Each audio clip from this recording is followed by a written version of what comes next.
I'm back here with Ian Perry for some more cricket history. Ian, how are we doing? Hi there, Callum. Doing really well, thank you. How about yourself? Yeah, I'm not too bad. I'm not too bad. So, Good. Ian, today we've got a little bit around taking cricket to the world, but more importantly, I think by the sounds of it, we've got a moment in time to remember. Yeah, very good one. It's slightly before my time personally. I reached back into the early '60s, but it's one of those moments that really stands the test of time. No, I like that. I like that a lot. And so, really, Mm, without further ado, Ian, over to you for a little bit mm. on the development of world cricket. Yeah.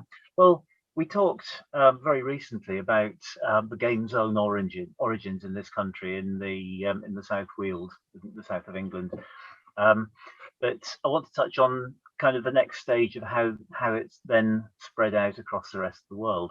And of course, one thing to remember is that while in this country, it has receded a little bit in public consciousness, and of course, the amount of global coverage football gets simply swamps everything. But we need to remember that cricket is still the second most popular sport in the whole world. It's played at an organised level by over 100 countries. And when you consider that they include Chile and India, two of the most populous countries in the world, 3/4 or more of the population of the world are actually in countries that are represented as playing organised cricket. So it's a huge game across the world. When you think about it, there's countries like Hungary, Serbia, Russia, Namibia, Malawi, Chile, Suriname, China, even Iran, Indonesia, South Korea. All these countries actually have representation at ICC. They play the game in an organised way. So it has truly global reach, and it's a huge game across the world. Yeah, I mean, just on that, Ian, we were once working very hard to qualify for Jersey, so that because in their group was Fiji, and they all got to go to Fiji for like a week or two and play cricket. That sounds brilliant. I've played cricket in the desert in Kuwait, which is perhaps not quite as exotic as Fiji, but I'm working on it. Um, but while we're on the subject of ICC and the outreach of cricket, just a very quick shout out to the ICC's Cricket for Good global community outreach program, which is aimed at leveraging that vast power and reach that cricket has to transform the lives of children and families across the world. It's working in partnership with UNICEF, working to tackle the issues facing children all the way across the world, helping children to get better food, water, health, education, as well as protecting children from abuse, building confidence, empowering children and young people with real life-changing skills. It's a brilliant initiative. So, how did cricket actually get out there? The first and most obvious answer is, of course, that the growth of the British Empire, British settlement in what were then its colonies around the world. Of course, Australia, New Zealand, South Africa, India, Sri Lanka, the West Indies. Of course, now the principal test-playing nations.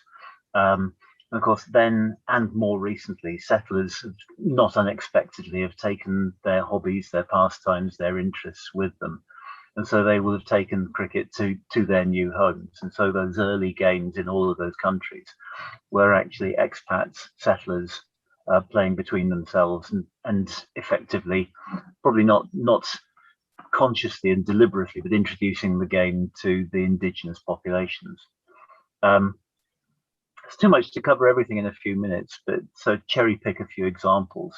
I mentioned Hungary. It's a very young sport in Hungary. Its first club was established in 1991 by a group of expat Indians, but it's growing very rapidly. They've already got a mixture of both native Hungarians and expats playing the game. The Hungarian Cricket Association, established in 2007, and within 5 years affiliated to ICC, and very, very promising. They've got very strong women's and juniors sectors growing already, and very much focused on building the game amongst the native Hungarians rather than just simply expat communities. I think that's really exciting. One to watch then. Been tipped. Ian, you've tipped them first. Very much so. They're a growing, a very strongly growing community. The Netherlands, of course, everybody knows that the Netherlands have already got a very well established and very enthusiastic cricket heritage.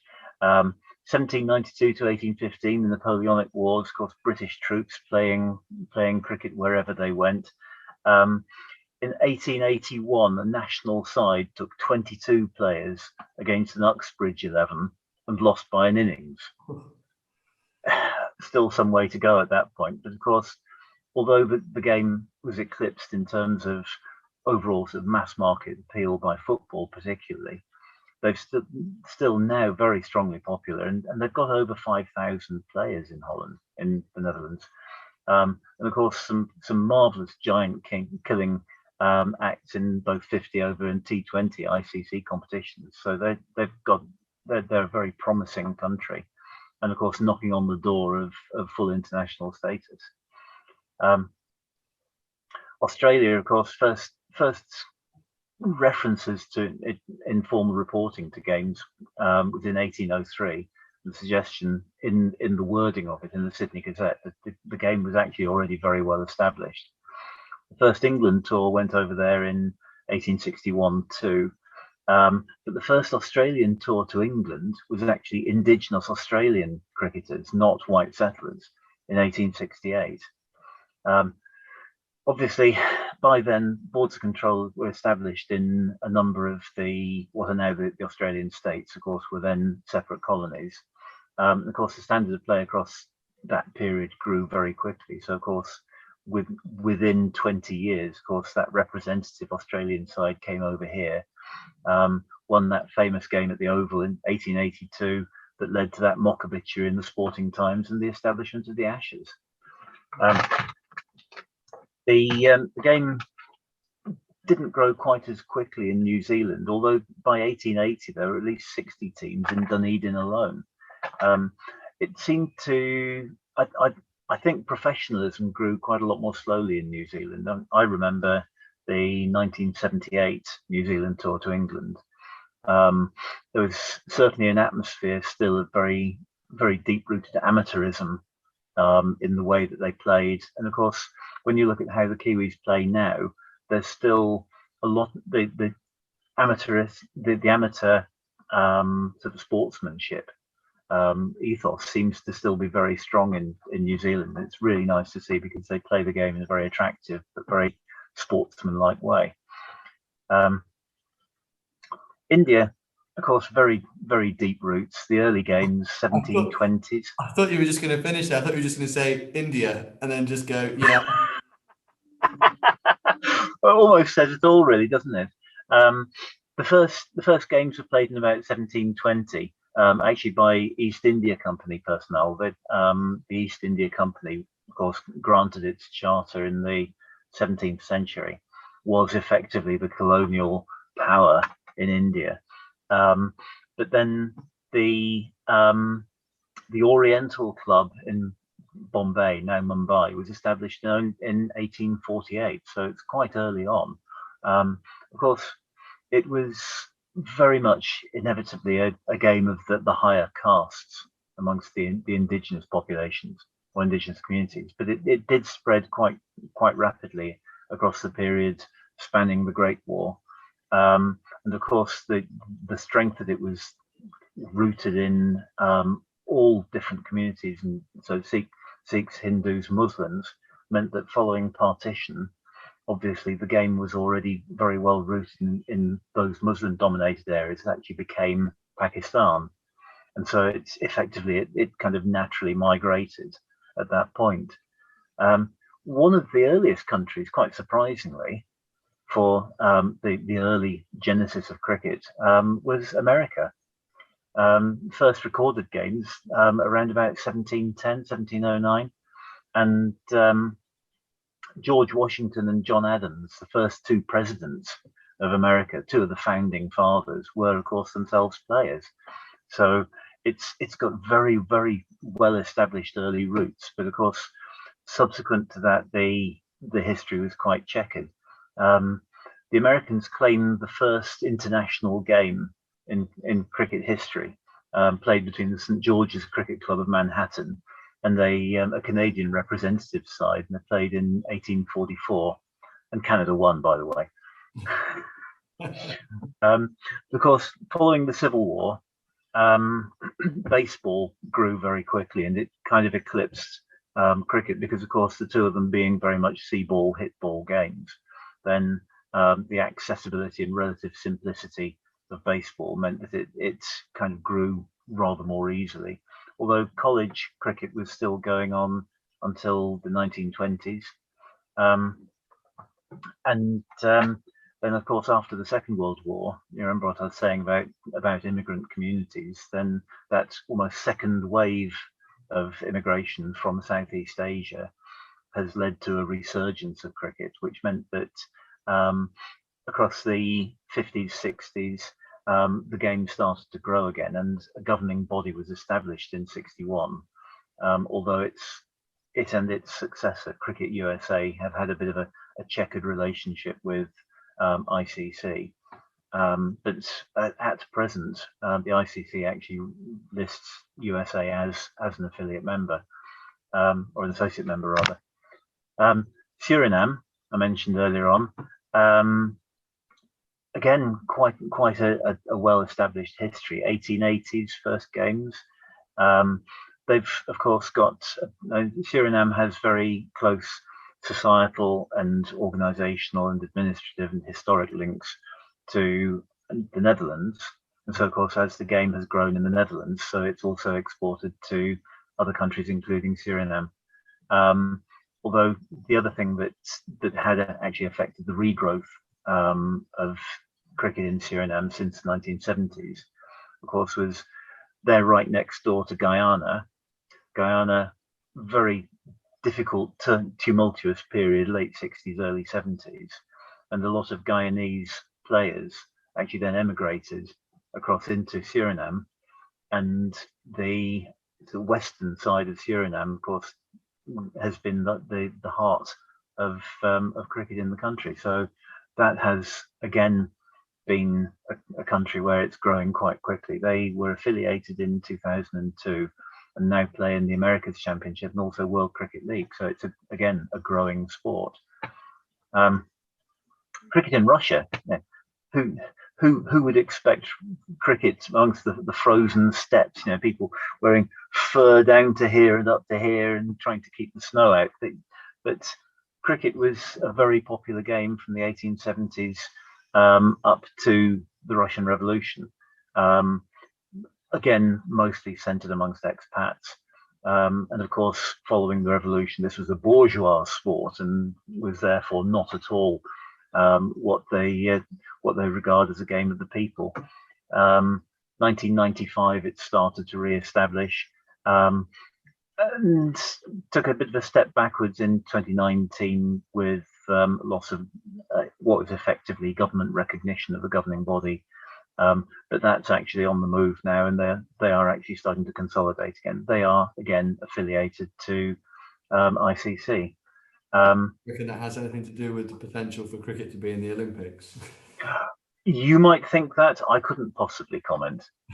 But that's actually an interesting point, because the other country I wanted to just pick up on for a second was China. Of course, in China, of course, amongst school-age children and their parents, there's of course a very strong work and study ethic. So all sports struggle for participation amongst adolescent children. But the 2010 Asian Games was something of a watershed for cricket in China, because the government spied that as being a point where they wanted to actually make a real mark. And so from 2008 onwards, they were starting to build, amongst other sports, a competitive cricket squad for those games in 2010.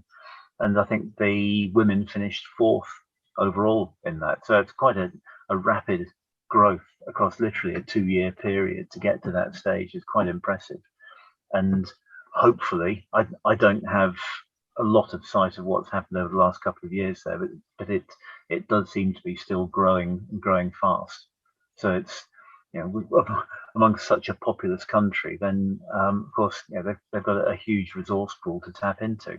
I think it's amazing to see how cricket spread.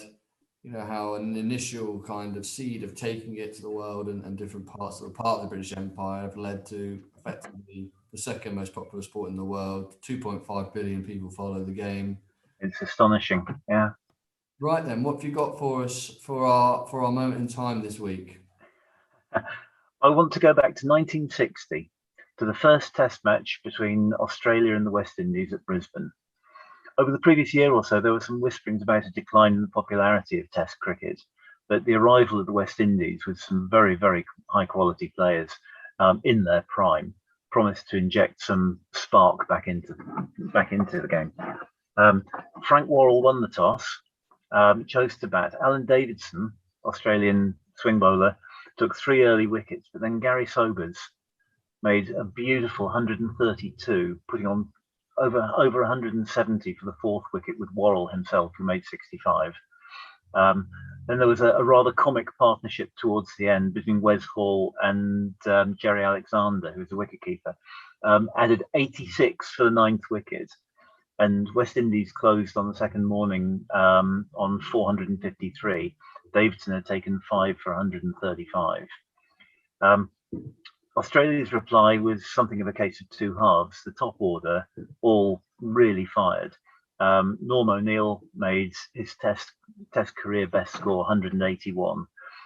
Bobby Simpson made 92, and they got past that West Indies 450 with only 5 wickets down. But then the tail basically fell apart. So at the end of it, they only had a first innings lead of 52.